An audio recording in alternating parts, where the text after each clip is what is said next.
Mabilis lang ako kung kumain, kaso nilulunod ang sarili ko sa kanin.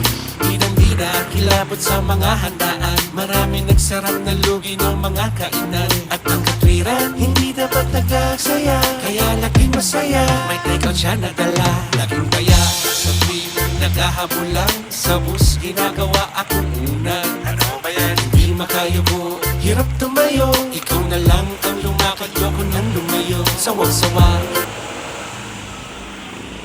Ito ang nalilipitag. Ito ang malilipitag.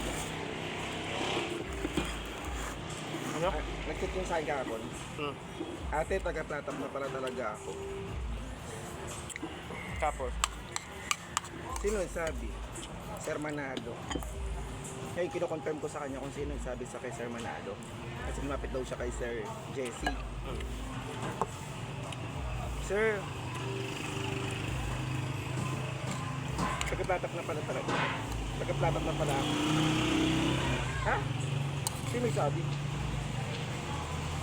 Pag may nagtatanong sa akin kung bakit ka nandyan, sagot ko, kasi walang tao. Walang tao.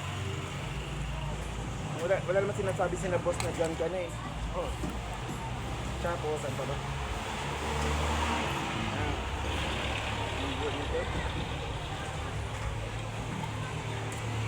Ang sabi daw, huwag kang pala decision, sabi ni Sir Jesse. Kanya. Ang chat ko sa kanya, sino ba nagsabi sa iyo? Bukod kay Sir Manalo na ikaw na sa plata. At nasabi mo sa akin. Ang reply niya ay basta.